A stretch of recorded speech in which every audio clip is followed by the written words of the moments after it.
Bandeko balandi mbote na bino mingi penza lelo lisusu toyambi bongo maman Viviane Dalo kasi mbala oyo tokolobela bongo mwasi oyo azali mwasi ya mobateli mpate tope mwasi oyo azali mwasi ya mosali na Nzambe soki mingi bato bamoni ye tala kutu ye wana azodenda kuna wana eza nango mbongo mabunza bazaka lolendo bazaka bato azuwa kasi mingi bato bayebaka penza te bapasi oyo bango mpe bamonaka na kati ya mabala na bango na kati ya bomoi na bango yango nde lisolo oyo tokobeta lelo. Maman Viviane, mbote na yo.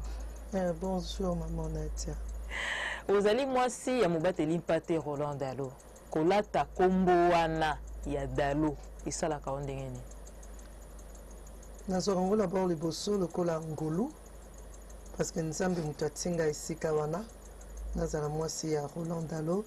En tout cas nazorango d'abord lokola ngolu et puis deuxièmement nazorango lokola responsabilité. C'est beaucoup de responsabilité d'être la femme de Roland Dalo. C'est un homme public, c'est un serviteur de Dieu. Alors je ne peux pas être tout ce que je veux, faire ce que je veux comme je veux à cause de ce nom-là. Maman Viviane, est-ce que kozala mwasi ya mosali ya Nzambe ezali mokumba ndenge oti koloba wana? Est-ce que eza kaka na bisengo eza pe na makambo oyo esalaka opasi te pe pona nini olobi ezali responsabilité? Eza nakoki koloba eza na makolo mibale, privilège na responsabilité. Kozala mwasi ya Roland Dalo eza na privilège, eza pe na responsabilité, eza na ba moment ya bien na biloko ya bien, mais eza pe na ba responsabilité dans le sens que c'est pas toujours la joie, on fait pas toujours ce qu'on veut, ce qu'on désire. Il faut absolument oyeba eloko nini ozosala, sagesse ezala, limite ezala po bato bazotalanga, po bato bazolandanga, po bato baza édifié, bazotalanga mpona kozala édifié. Na etonga mingi lelo maman Viviane tozomona soki bomoni jeune serviteur moko mobateli mpate moko aza abali nano te omona bilengi basi bakozala ebele bazokende kuna boke kosambelaka kuna soki elenge mobali wana abali na ye wana omona église ekomi moke mpo bana basi nyonso babandaki kokende kotia mwa lisu bazokende lisusu te. Est-ce que kozala mwasi ya mosali na Nzambe eze loko mutu azoluka ngo penza na makasi azoluka ngo kaka to eze loko oyo yaka nango to pe o Nzambe asi abungisaki na ye deja? Eza normalement eloko Nzambe abungisaki na ye deja. Abungiselaka mpona basali ya Nzambe te, abungiselaka pe mpona mutu nyonso andimela ye lokola mobikisi pe mokonzi. Lokola yo mama Nadia, Nzambe si abungisela yo oya yo mobali. Alors, de surcroît, pour na basali na Nzambe, Nzambe pas bongisela bango pour na basi na bango pour na par rapport ya musala na bango. Mobali na futur mobali na yo pe mama Nadia. Nzambe bongisela yo par rapport ya musala na ye. Par rapport ya oyo Nzambe pas bengela ye. Même so aza avocat, Nzambe yebi ke pour na musala oyo ki avocat oyo. Nandenga na bengeli mwana na ngai mwasi na malamu penza akosimba naye o vraiment akokende akozala aide pona ye eza mama Nadia. Boko siko rôle ya mwasi ya mosali na Nzambe et pas molonga ni na ye mosali na Nzambe zani. Eza liboso comme toute autre femme ya kozala musungi. Parce que Nzambe sali constat. Alors, il n'est pas bon que l'homme soit seul, je lui ferai une aide. Il n'a pas dit, il n'est pas bon que le serviteur de Dieu soit seul, il n'est pas bon que l'avocat soit seul ou bien le docteur soit seul. Il a parlé de l'homme en général. Alors, il n'est pas bon que l'homme soit seul, je lui ferai une aide. Donc, rôle nanga, comme toute autre femme aux côtés de son mari, eza kozala musungi. Mais dans la particularité, il y a Moussali Nzambe. olingi sikoyo oyeba particularité yango eza nini na ndenge ya mosala, parce qu'il faut bien nuancer. Moto akokanisa kaka mwasi ya mosali na nzambe nde fo asala rôle moko boye. Non, biso nyonso basi, parce que au fait eloko nakoki kobakisa awa lisusu eza te ke bamibali na biso nde baponi biso na mosala oyo. Nzambe nde moto aplace biso na mosala oyo. Eza mobali te. Ce n'est pas l'homme qui a décidé que la femme sera une aide, c'est Dieu qui a décidé. Donc, aux côtés de mon mari, je sers d'abord Dieu.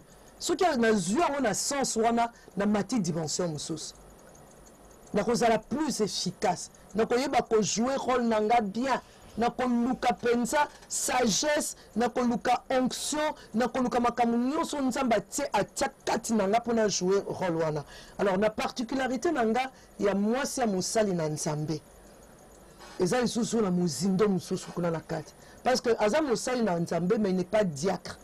Il n'est pas évangéliste. Mon mari, il est pasteur. Ce qu'on a quand qui pasteur wana pe azana spécificité na rôle ya sa kojwa onga na luka kita on a balayé au fur et à mesure tozo mata na lukina yeba spécifiquement eloko nini nzamba bengela ye ponga na zala musungi na likambo. Mais en général kozala mwasi ya mosali na nzambe musungi ya mosali na nzambe eza koluka mata n'appelle nae accomplir mission pour laquelle qu'il accomplisse bien la mission pour laquelle Dieu l'a appelé. Et nako sungaye ndenge nini nako la sujet d'encouragement pour nae nako la intercesseuse pour nae nako la misu nae nako la matoi nae nako la conseillère nae nako la oya kosala ke soki azongi na ndaku oliezala ba moment ya ba koswana banini kimia ezala na ndaku na kozala oyo akosala te soki atali pe bana na ya sepeli alobi naza na mosungi malamu oyo azokipelenga bana bien bana bazokende bien na nzela ya nzambe bana bazokende bien na nzela ya klasi bana bazokende bien na ndenge ya bizaleli. Bongo kasi na kati etonga maman Viviane esika ya mwasi ya mosali na nzambe eza nini? Question na bato balingi yango mingi penza. Na kati ya etonga esika ya mwasi ya mosali na nzambe. D'abord aza monzimi lokola mutu nyonso. Aza monzimi lokola mutu nyonso yepe aye koluka nzambe. Je ne viens pas à l'église d'abord comme femme de Roland Dalo. Je viens à l'église comme chrétienne. Muto andimeli Yesu lokola mobikisi pe mokonzi nanga nazoya na lokola mwana na nzambe nazoya pona ko recevoir liloba na kola na koyeba nzambe na kola na komiyeba na kola na kosalela nzambe.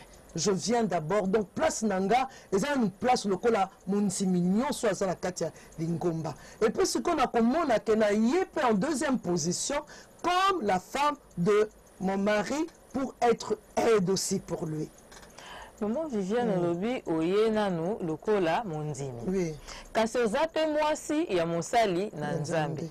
Bon sikoyo rapport eza nini pe ba limite eza wapi? Po oza mwasi mosungi kasi oza pe mondimi au même moment mais oza mutu oza pe intime ya mosali na nzambe oyo tango bato bakoloba ah papa oyo ateyaka kitoko papa oza maloba malamu yo la mosu boswanaki déjà ya balongwa kuna soki tu bayeba kitala ye kuna limite eza wapi? C'est vrai que ça, ce sont des réalités. Les apenza ba réalité limite eza na koyeba à savoir faire la part de choses. Limite penza eza wana. Il faut yo moko miyeba nan. Que moba nazanan. Et c'est très important koyeba identité na yo moko. Parce que ce qu'on miyebite pour jouer rôle na yo penza pembeni ya mutango et rosala ma confusion est belée. Savoir faire la part de choses. Roland Dalo mon mari et Roland Dalo la serviteur de Dieu, c'est deux choses différentes. C'est deux choses différentes. Il est mon mari un être humain avec ses défauts et ses qualités. Tout comme moi aussi, un être humain, donc enfant de Dieu, être humain avec ses défauts et ses qualités. Et tout comme moi aussi, Viviane, épouse de Roland Dallot, j'ai enfant de Dieu avec mes défauts et mes qualités. Il n'y a pas que lui qui a des défauts et des qualités. Moi aussi, je n'ai pas de défauts, je n'ai pas de qualités. Alors, si au-delà de tout ça, Azali, Moussali Nanzambe, Azolinga ko accomplir mission Nzamba Pessie, na ba qualité na ye, na ba défaut na ye. Alors, ngato ngako mona bongo, na ko bonde la makasi po na ye. Tant que nous avons un problème de caractère, mayebi côté ya kitoko non na ko zoyango te pona banda ko bebisa na banda ko lobarnyo so côté ande ya yebi mais ko makama be ta na ko bondela normal nsambe travailler caractère ya mobali nanga nsambe travailler caractère nae azala muntu oyo ai aza patient nsambe longola maloba mabe na munoko na ye donne-lui d'être patient azala mutu patience Seigneur omoni ndenge nini likambo wana ekoki kobebisa ministère na ye parce que nga naza mwasi na ye nazobomba ye nazobondela mais eza na mondimi akokutana na likambo oyo ekozala sujet de scandale mpo na ye akoki kopengwa akoki korefroidir akoki koralentir na kondima na ye mais mobali na nga aura de compte à rendre à Dieu nzambe akosepela te soki nzambe asepeli na mobali na nga te automatiquement je suis aussi affecté au moins c'est comment faire la part de choses kotia ba limite. Maman Viviane, le yambarabatu mingi. Papa Roland de son côté a yambarabatu. Yope de ton côté o yambarabatu. Kasibino moko pe ozara makambo etungisa kabino. Yomoko en tant que épouse, en tant que femme de serviteur de Dieu, aux appels makambo etungisa kayo. Yosko kenda epana. Très bonne question, maman Nadia. Mais tout n'a malamu pensa. Maman Viviane akendare pas nan, a se confiere pas nan. Aha, nde wana sikoyo esika toyebaka sikoyo ke basi ya basali na nzambe musala basalaka eza facilité. Maman Nadia, so na yeko se confier pa na yo. Mais s'il était olingo bwaka Bible er mususu te. Papa dalonga te azaka pe na ba défaut. Maman Viviane ngo pa koyaka na masumu. Au moins sikoyo esika ozanga. Tiens, ezala ba ene onzamba pesa biso, baza pe na kati ya musala oyo. Nzamba lakisa alobi tala Viviane mutuboye se confier pa na ye mutuboye bawe bazaka batombe neti kaka bino tombo yake pa na biso makambo na bino to bomba rango titoro kene nango na basanduku tu vois titoro kufa toke na makambo yango to bomba ka makambo ebele na mitema biso pe tozana ba oya biso nzambe apesa biso mais qui sont dans notre milieu ne reconnaît pas mon intimité pour qu'on se confier parce que nous scandaliser tu vois nous scandaliser mais nzamba pesi batu o soki na moni elekelinga na kokende na mikitisi penza na bitala voilà ye pa sunginga ponga pe nazoluka na kota lola papa dalope azoluka akota lola. Bongo maman Viviane oza na ba responsabilité oza mwasi ya mosala nzambe nano eza facilité obandi na kobondela nanu pona oya yo mobali obandi na kobondela nanu pona bana na basi ozui susu makambo lisusu ya bandimi oyo yaka ebele lisusu ozui yango lisusu obandi kobondela lisusu mpona yango bongo emploi du temps na yo bongisa yango ndenge nini mpo ntango nzambe atali abi c'est une bonne épouse mwasi malamu aza pe mama malamu aza pe mosali ya nzambe ya malonga tala bapate oyo nga natindeli ye résultat na nga yango osaka ndenge nini mpenza mpo bavoyage mpe eza epai baretraite mpe eza epai osalaka lolenge pe boni po yo pe on se retrouver dans l'emploi du temps na yo. En tout cas, nazo reconnaître que ce n'est pas facile, mais en même temps, on a reconnaître que quand Dieu appelle, il équipe. A équipe à Kapenza. Mutu na mutu leo soutan nazo méditer na tongo donc Bible ezaka nzamba zaka nzambe vraiment. Après saka il donne à chacun la mesure de foi qu'il faut. Donc j'ai compris encore ce matin que nous tous, nous n'avons pas la même mesure de foi. Il donne à chacun selon la mesure de foi où il y a besoin. Alors, nous sommes équipe à Kapenza. à Ekipaka, c'est pas facile, mais il équipe et il nous rend capable de cela. C'est question de connaître ses priorités. Je m'organise selon les priorités. Je reconnais encore que ce n'est pas facile, mais je m'organise selon les priorités. Je regarde, Oyo, il faut la... Oyo, ça vient en premier, et puis ça vient en deuxième. Mais je voudrais aussi dire, ce n'est pas que je suis là, je me réveille le matin, Koraba Shandara Bakara, 10h Koki Shantake, Koraba Baba, midi Koki Koraba Sendere Bébé, et 18h Koki. Non, je suis un être humain. Je suis un être humain. Il y a des priorités, j'organise mon temps. Quand on organise ça, on a peut-être plus, plus qu'un gars azali. Mais pour Nazala efficace, il faut connaître ses priorités. Que on est très important à ce moment précis. On est important que nous sommes. Et ça me permet d'avancer et d'être efficace. Maman Viviane, makambo yo basali ya nzambe, basi ya basali ya nzambe, bamonaka, ekufela bango kaka na kati ya motema, batu bayebaka yango te. Bongo tokendeki pe epai ya bandeko, bamama, bandeko basi, kotuna bango pe bango, basi ya basali ya nzambe, bamonaka bango, lolenge pe nini, tolanda pe biyano na bango.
Mingi batu ba pesa bino ba kombo ba caricatura bino nde baloba na lopoto ebika ke mwasa mosala nzambe ba wana bazaka lolendo atala ye wana bazaka zuwa ya kosakana te wana eza lolenge oyo batu bamonaka bino ekomelaka bino pe na matoi. Bongo boreagisa ndeni ntango boyoka makambo ya bozomona basacrifice oyo ezosala bato bazondima yango te bapasi oyo ezomona bato bayebi yango te bango bakangisi ka liboke na azaka lolendo azaka zuwa mingi. Bon, gaz tant nayokaka biloko nyonso wana, je ne peux pas dire que ça me laisse insensible, non. Et permettra ngana sala auto-évaluation, et permettra ngana kota kati na ngana tala est-ce que makambo balobi eza ya solo eza nini bon ceux qui n'ont que je ne me retrouve pas, je fais confiance au Seigneur. Il y a des choses que eux ne comprennent pas, il y a des choses que peut-être que moi je ne comprends pas, mais na sala ka confiance na Nzambe. Parce que okoki kokanga minoko batu te, okoki empêcher mutu azala na vie na ite. Wana eza opinion na e, na pesi liberté wana na tikeli na liberté wana. Mais en matière de bénédiction, Nzambe ne mta futaka. Nzambe ndaza rémunérateur na biso. Ye mta futaka biso mta yebaka mitema penza, ye mta futaka. Tu sais na ndenge vie ezo kendele, okoya koyeba ke mutoyo aza penza mosali na Nzambe ya solo. quand je dis Moussali, bon, je vais plutôt dire Aza Penza Mwana Nzambe ya solo. Mais c'est vrai aussi que Moussala, le fait qu'il y a causé la moi, c'est Moussali Nzambe, des fois, et rendaka certaines femmes de serviteurs de Dieu, et puis ça qui deuxième nature. Tu vois, tellement ils ont souffrir de la réalité. Où il y a Koki Koloba, te publiquement, à Koki Kolobango, te tout haut, il faut amela, et en retour, ils ont bénéficié na mafinga ya batu, na ba remarque ya batu, et ceux qui a géré en go bien te, ils ont créé en elle deuxième nature, elle n'est plus elle, et elle ne sait même plus bien jouer efficacement son rôle auprès de son mari. Comme dit Moutaba rebelle, Moutaba encore, Moutaba katela batumangala, parce que tellement est créé en elle et le komokoboya négatif, et puis c'est deuxième nature, ils ont en yété. Tu vois? Makamwana ya pasi wana ba réalité on a ya zo vivre azo bomba ba souffrance wana zo bomba parce qu'il faut couvrir mobile nae il faut atika batu ba bongo ma mitema parce que ce qui a lobby et ya ko empêcher batu ba bongo la mitema parce que priorité za batu ba bongo la mitema ba kota lola. Alors vous mengana se sacrifier nanga na bomba nyonso na mela na ngai mais na komela wana il faut se gérer en go bien ce qui a géré en go bien te on a décidé que commencer là ba retour deuxième nature zo mone mama passer en wazaka kanda tala batuta parce que tellement ba mangala ba remarque ba nini ba kolula mobali na e ba ko tonga mobali na e ba ko to nyonso wana c'est elle qui encaisse. Maman Viviane, oui, maman. Tango Batubayaka et Koko Zalape, au moni après culte boye, maman Songolo, apusana ki pembeni ya papa, maman Pakalakuna, apusana ki pembeni ya papa, on gère kayango, le lenge nini, po, au moins la maman Musomoni, au taliobi, au paza moi si, là, Moussou pe, na kosi sa ma solo, papa, obi, nandima ki te ke maman Oyo, ako lingangai. Que papa ya kwa vuelenga que moi si boy alinga qui est trop bon de là en tout cas je suis pas de nature jalousie mal placée non naza nzamba salinga ngoluana na bonde la ponango mais je veille tu vois un peu je veille plus dans la prière nzambe sala que mobile nanga sala muto obanga yo parce que nayebi que soki abangi nzambe akobanga kokoya nekobo akobanga kokoya d'adultère akobanga kosalabo akobanga po soki aza na kobanga nzambe kati na ye po satana atikaka biso te ayaka kaka wana mpona kotente biso batantaka kaka mobali mosali na nzambe te batantaka mpe mwasi ya mosali na nzambe alors koyebake bajeune fille basi ya kitoko kolekanga mpo basi ya kitoko kolekanga bazali mobali nanga poninga mpo na ye naza mwasi ya kitoko koleka basi nyonso mais na mokili basi ya kitoko kolekanga bazali otali bolobi babotaki ye boye te basanzaki alors sikoyo basi wana botour bayaka baentretien basololaka na ye je sais pas na bondelaka bazwa oyo ya motuya euti epa bon makanisi na ngai ekendaka te ngasa na mobali na ngani ya jalousie non je sais pas c'est une grâce mais makanisi na ngai ekendaka kuna te soki na sentir que oyo aza animé de mauvaise volonté. Le sexe opposé ne peut pas être seulement animé de mauvaise volonté pour akoisa mobile non na adultère te alingika a distraire ye parce que maman akoki koisa ye te nazo distraire ye akoki koisa ye te mais akoki koenvoûter ye koenvoûter te po akoya nekobo koenvoûter ye po akoma mutu moko akanda mutu moko aboyeboye tu vois un peu alors tu vois ce qui n'a sentir que toute personne qui l'approche n'a sentir spirituellement il y a quelque chose qui ne va pas sans dire à mon mari d'abord je prendrai vraiment le temps si ça va prendre le temps qu'il faut mais ma priorité à ce moment-là ma réaction à ce moment-là est dans la présence de Nzambe comme mango liboso Nzambe le trône de Dieu comme Nzambe moi je suis incapable yondo yebi mitema bato tala muto na sentir mais papa qu'en est-il yondo yebi motema na ye prends cette personne en charge ce qui a yaki na ndenga ko distraire papa qui paye zongi sa na nzela soka boy ko zongi sa na nzela papa écarter to na kobondela bongo na kotia penza na mabondeli tina na sentir que fardeau elongwe et entre temps na koluka na ndenge ya sagesse moi si na approcher moi si wana pa na ndenge ya kolakisa ye ke ngape na zanga nde moi si ya dalo ngande beauté nakoya na compassion nzambe tia compassion na motema nanga na lakisa ye ke eza bongo te nzambe alingi.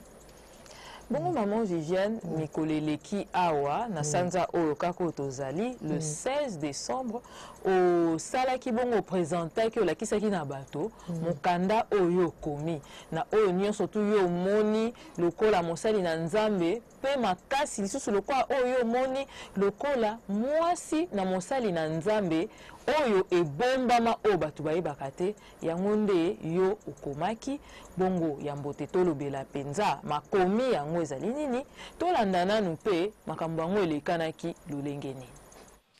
Donc dans ce livre du Roland Dallot, il n'y a que les titres. Je voudrais vraiment pas que, et dans ce qu'elle a enseigné dans le livre, il n'y a aucune trace à moi. Maman, Longonia, chapeau, respect, m'aide à accueillir et à célébrer mon épouse, mais votre sœur.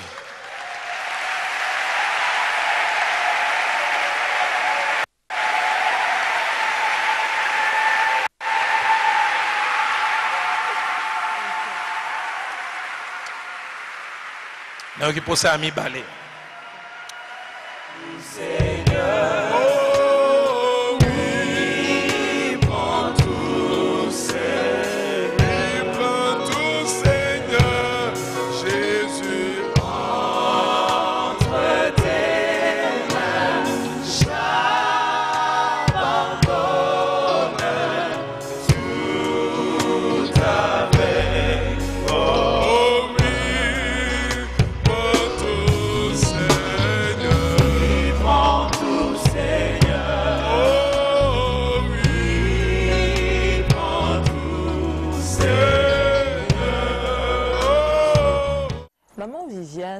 Okomi lokasa oyo kasi nini penza etindaki yo ofongolela biso motema boye. Lokasa yango eza na titre suivant: les souffrances inconnues de la femme du serviteur de Dieu. Et histoire yango ebandaki ndenge nini mpona koma ti na niveau ya kokoma année oyo 2017 na mayangani na biso ya une fois le mois na cadre ya Dalo Ministries. Une fois le mois to mobali nangai to enseignaka basali na nzambe. Et na neo mobali nanga azalaki inspiré na thème ya munene mama likambo ya munene ministère face B. Toyebaka souvent ba face A ya ministère ndenge tozomona mutu azoteya ndenge onction ezosalama ndenge azopambola mapere ndenge azopambwama ndenge azovoyage ndenge soki otali ye na mwasi na bana olobi ngo yao wana face B tomonaka et face A mais sikoyo face B ndenge amonaka mpasi mpona koprépare mateya ndenge nini amonaki mpasi mpo akóma na niveau oyo akomeli bambongo boni ndenge nini asalaki mpo église etelema mbongo eutaki wapi ndenge nini na relation ya ye na mwasi na ye makambo ndenge ezoleka na bana ndenge ezoleka. Alors wana sikoyo face B ya ministère Tolobaki yango mabobali nanga a enseigné tout au long de cette année. Et moi j'avais pris les 5 premiers mois nga maman ya likambo ya mwana ezalaki les souffrances inconnues de la femme du serviteur de Dieu. Donc pendant 5 mois, donc une fois le mois, la banaï copé ça enseignement sur ça. Et pendant que j'enseignais, c'est comme tout le temps bazo zongela ngai bazo ba mama toza édifié na makambo yo tozo yokawa ezalaki kaka basi ya basali na nzambe te ezalaki basi ya ba homme public ezalaki basi tout basi oyo baza marié mais mibali na bango baza ba homme public te pe baza ba serviteur de Dieu te. Donc eza wana nde na motema na ngai mati en tout cas na koma livre basengi pe emati pe na motema na nga na koma vraiment na tiango na ndenge ya livre penza. Et en même temps mbala moko pe éditeur moko approcha kinga alobi atukanga pe na motema na ngai mati na sungao livre oyo ebima. Et c'est comme ça que j'ai écrit ce livre. Maman Viviane eza makambo ebele lolengo obengi pe buku yango ezali makambo oyo ya pasi penza ya makasi mingi oyo basi ya basali na Nzambe bamonaka kasi bato bayebi makambo yango te. Bongo bino bomona makambo ebele oyo eswaka bino bokamata bokanga motema na singa fumbwa bomesana bosaka penza lolenge nini mpona kofanda tozomona olati kitoko ozoseka on dirait nyonso ozokende malamu nzoka nyonso ozotambola malamu te bosaka ndenge nini mpona kondima makambo yango. Bon, je commencerai d'abord par présenter le livre. Tout à l'heure, Nassala Kiangote, voilà le livre, il est là. Les souffrances inconnues de la femme du serviteur de Dieu. Alors, pour répondre na mutuna na yo, to sala ka ndenge nini. Na kokaki pe rotuna o mama Nadia. Na musala yo zo sala o ba souffrance ezate o sala ka ndenge nini. Donc c'est juste pour dire que souffrance na bomo ya mutu, na bomo ya mutu ezalaka. Que souffrance ezala eza problème te parce que Jésus-Christ lui-même dans son parcours à cela 30 ans awana mokili mais na 30 années wana a connaissait qui peut ba souffrance mais le tout ce n'est pas que ba souffrance ezala mais gestion ya ba souffrance wana comment nous gérons ba souffrance wana. Donc souffrance eza ile remonter koloba ke mutu moko na mokila tombola loboko lobi anga en tout cas na connaissera ba souffrance te mutu nyonso connaissera ba souffrance eza des gestion ba souffrance en ndengo tuni maman Viviane osaka ndenge nini pona ko gérer okanga kango na singa fumbwa to ndenge nini. En tout cas maman nzamba ekipaka yona ko but ya ko koma livre eza ko kotisa bato na kati ya univers wana ya basi ya basali ya Nzambe batu ba prendre conscience ya ba souffrance o basi basali na Nzambe ba konisaka o balobaka te eza pona ko démystifier ba souffrance wana parce que na niveau ya biso ya basi ya basali na Nzambe différemment na basi ya basi ya ba homme politique mususu biso basi ya basali na Nzambe to kotoyaka tozana bandimi wana chaque jour toza chaque semaine. C'est pas dire chaque jour tozana bango, to vivaka na bango, tozalaka na bango, to monaka bango régulièrement, to kotoyaka bango, to sololaka na bango régulièrement. Au moins, ce que mobali aza médecin ayeko betelo ba souffrance ayeko betelo ba souffrance ya connaissaka na métier na e. Bon ezana ngo musika bato na zakalanga na bango te, médecin directeur na zakalanga na yete, ba collègue de service na zakalanga na bango te. Donc je ne connais pas vraiment des souffrances par rapport ya métier ya mobali nanga bof. À part ce qu'il me dit, na bondeli nanga po nango, na sungi na ba conseil mais biso tozo vivre yango po na nini po tozana bato yango elongo. Alors ko démystifier yango na objectif ezapé ko démystifier ba souffrance yango parce que ko bomba yango ko kanisa to yo moko ozo ko vivre biloko wana et ko détruire yo et ko empêcher yo ozala yo pe ozala efficace pembeni ya mobali wana mingi bazo kanga ndenge lobi akangi yango lokola singa fumbwa ya kanisa zo ba soki na yeko loba mama ebongo mobali na nga siko na ko exposer ete soki na yeko loba ebongo œuvre ya Nzambe Nzambe ko silikelanga te Nzambe arobetanga kisambeti ta obetelanga kakete mama ebongo bala na nga so na yeko lobango na yebite est-ce que maman pasteur Songolo est-ce que pas viva kalikambo na baza sûreté ka viva ngo na ya ko loba boba nso bagangi yunji ndo saka na makamba boy alors na lobby yango parce que moi signonso ya musali na Nzambe asa et apaiser et le ba nazanga mon côté et ezali mais bon sikoyo et le fait que ezali na gérer yango ndenge te ndima que ba souffrance on a ezali mais sikoyo kotika ba souffrance on a te et détruire yo ba souffrance c'est ça je le gère comment je le gère dans la présence de Dieu. Il n'a pas beaucoup de temps pour sa femme et pour ses enfants, comme l'aurait un mari qui est juste directeur dans une entreprise de la place. où il rentre, dès qu'il rentre à 16h, c'est seulement lobi kunande akobandela susu musala na 16h. Bon, maman Viviane, au beti penza c'était na ba souffrance ango, oyo basi ya basali na nzambe bamonaka. Eza neti nini okoko tanga.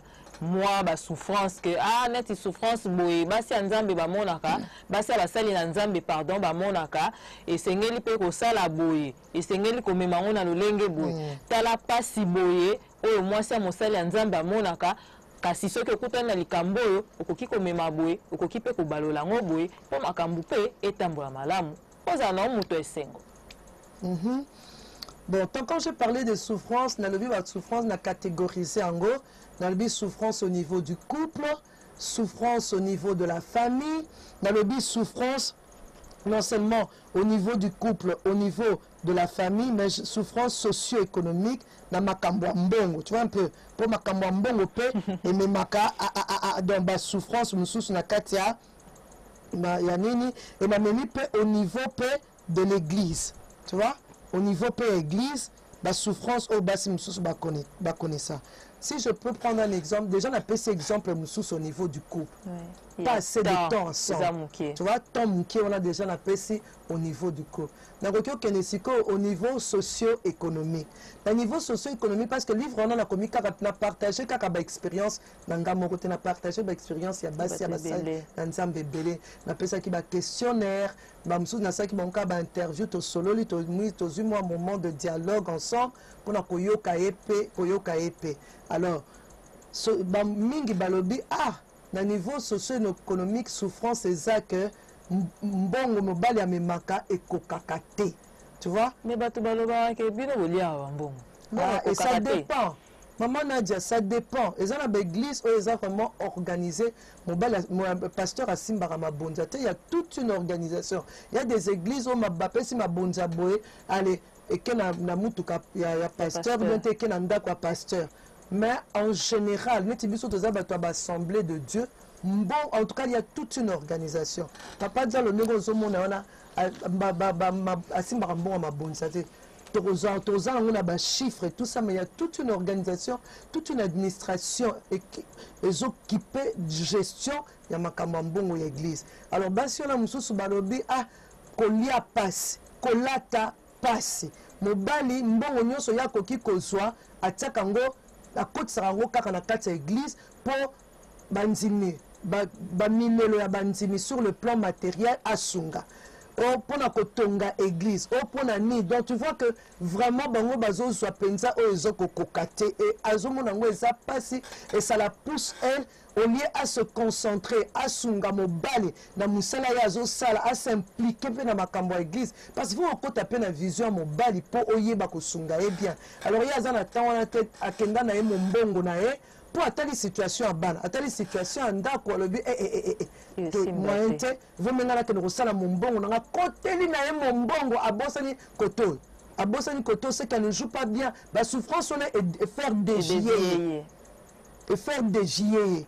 Comment c'est que à comme soit sous efficacité à comment on bon belé comme sous créer sous ma problème à comment parce que na makamno nzambe on même la kawo ba mbongo atam mingite ngana lié sabalanga na que l'église ni na ngoli moté sous séminaire et tu vois et comment créer na ba révolte mani ba frustration moko bo makambo nzambe na même spirituellement yemo ko komi kokita ya komi kaka fa lukambongo ou bien te mobali yemoko amoni que moyen te vraiment koto yezo simbata comme tinda moi c'est liaza la pe côté moko nae azala pe impliqué asala ka koto yo masala la pe koto mazo sentir que mobala zo tindika plus yo lukaka mbongo ngana sala misala nzambe. Tu vois?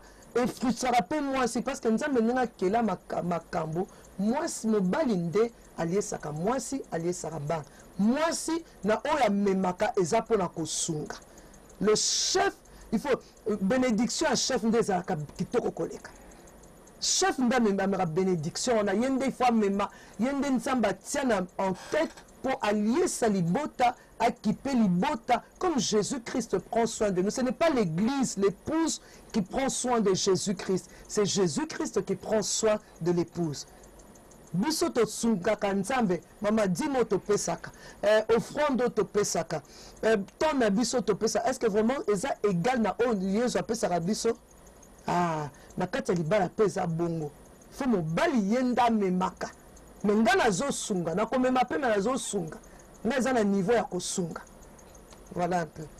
Est-ce que ça te va? Napesi quelques exemples. Catégoriser yango kasi mosusu eza nini mpe makambo ya temps bato bayebaka na bango mpe ke temps ezaka compliqué ya mbongo outi koloba sikoyo bato bayebaka yango te po batala mbongo mabonza mama paster moto aliaka tala kutu bijou oyo alati wana eza oyo mama ani akendeki koseme kuna bongo oyo nini mosusu eswaka mpenza basi ya basali ya nzambe au point ke akoma oloba so nayebaki mpenza nde mobali oyo nakokaki kondima mobala ye te.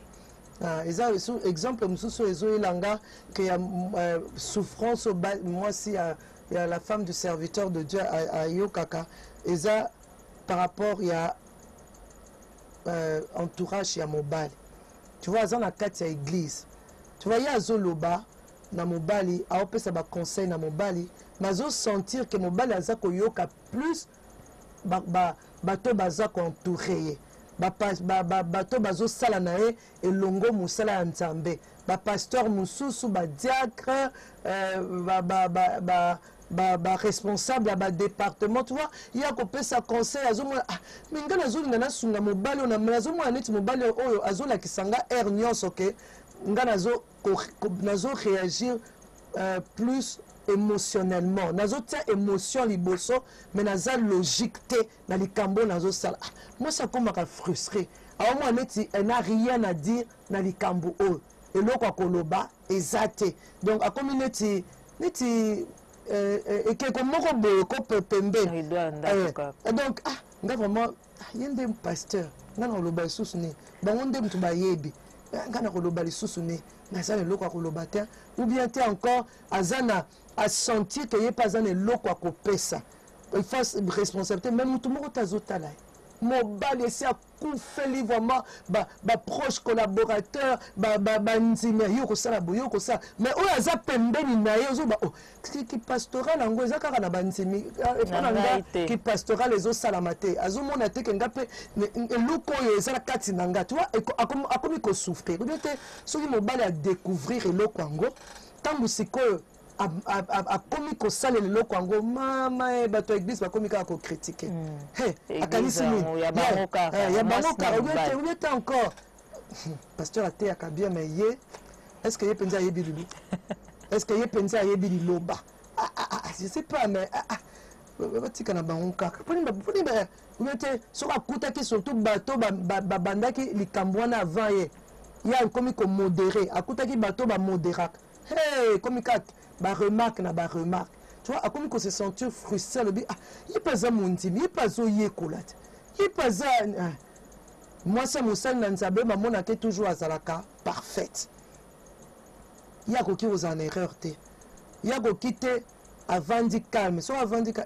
asekaka te or eza na base bien na kati église on appelle bavandaka calme mais bon so bavandi calme problème ezate mais so bavandi calme aza na problème asekaka te ye fois azala tout elle n'a pas droit à l'erreur ya koki osala l'erreur te obosanaki olataki elamba esali neti mwa moke lipeka ekiti bo hey mama bongisa bokoya kobongisa wana babeti na kobeta moke bo po bainsiste ke bongisa bien lipeka eza libanda tu vois ezomemele neti bafrustration ozoba nazala ndenge nini nasala ndenge nini na bana na ye mpe bana na ye bazotala bango donc vraiment bazoétudie bana wana baremarque bana bakozongela na ndako no tozalaki na mama tel bete na papa tel alobi na nga na yo mwana pasteur mpe makambo ya boye tu vois mpe ezomemela bana bafrustration ezomemela mwasi bafrustration alors mwasi azoloba seigneur eza ndenge nini likambo yango et puis lisusu eloko faire souffraka lisusu basi mosusu abali mosali na nzambe akanisi abali un homme parfait donc akolobaki ntango azoteya kuna me azongi na ndako asiliki soki amoni mobali lokola biso tokotoyaka milieu ya travail ya mobali na biso soki omoni na montimi mama nadia abenge papa pasteur mama nadia boni papa na ndako boni bana boza bien alors nzambe apambola bino mama en tout cas kozanga mercredi te ntango abaluki bo akomi na ndako yo salika likambo agange yo ala agange est-ce que comment comparer soki aza na mama tel ou bien te sœur tel na papa tel tala ba gentil mais soki aza na ngai e bakanda kanda tu vois et comment on peut savoir et comment ça ba bien te na mte Maman Viviane, en tout cas, tu as édifié parce que Makambu Oyo Lobi, Abassa la salle Lanzambe, Eza Obiso to ebite, Eza pe Oyo, Bandeko Batali, na Bandeko Balandina Biso ba ebite, pour Batalara plus côté Oyo Bango ba ebika kawana, Batu Balobela Hamingi, kasi Oyo, Bino Bomba, Nakati Mote Mate, Obufanda Hanango, So Mutatalio, Aundimate ke moi si on peut à cause d'un problème bongo le kasango so mutaza pour ça le kasango on peut ça nous prix et ça kaka on peut trouver aux endroits suivants dans le centre missionnaire Philadelphie Gombe 4935 avenue de la Science Gombe. Donc, ça, au Kikan avenue de la Science, en mur mitoyen avec l'école La Puisette, bah, livre Ezote Kamawana, na si la cité d'exaucement, na Funa, en face, quand il y a aérodrome, Yandolo, Ezote Kamapewana, na église Faveur de Dieu, voilà, na avenue de la Colline, référence, place commerciale, ma campagne, Ezote Kamapewana, na église Torrent de Grâce na Salongo na Lemba quartier Rigini na Mont Carmel na Mbinza Pigeon na église Mont Carmel na Mbinza Pigeon et tous appels na ezote kama pe na église Parole Éternelle na virage à Solongo arrêt pharmacie na Banda na Kisangani kuna avenue Kisangani et aussi na siège ya Dalo Ministries Eza na avenue Konda Konda numéro 6 en diagonale avec Mino Congo. Na livre Pay Eza wana. Et puis na bureau ya Ahara Design na avenue Kutu numéro 232 na Lingwala. Mais tokoluka pe totiango na ba librairie chrétienne. D'ici là ekota na ba librairie chrétienne, on pourra trouver na ba librairie na biso chrétienne. Maman Dalo, en tout cas, tu as vu que tu as belé Kassilelo, ou c'est pas là qui pensa qu'on consacre ton ayo pour Nabiso, Matondi Mingi. Merci beaucoup, maman. Nadjanzamba Pambulao, Angolo, Salinga ya Osala. Ben, maman Dalo, pour Salibiso Ngolu, en tout cas, et Salibiso, et Sengomakasi, pour la valeur Oyo, au PCP Biso, na émission Nabiso féminin, Nabino pe bandeko batali. Matondi mingi po bolandaki biso uta ebandela pe ya mbula oyo bokobi na biso ti na suka ya mbula oyo na ba oyo bazali kolanda biso na nzela ya radio numéro ezali 09 98 92 82 96 09 98 92 82 96 soki ozali na motuna to pe na likambo ya koloba to pe suggestion mato ezali ya kofungama mpona koyoka yo ndeko kasi topesi bino penza matondi mingi lisusu na ndenge bobandaki na biso mbula pe tozali kosilisa na bino elongo totiki bino kasi tokutani pe lisusu mbala ya nsima poso elandi.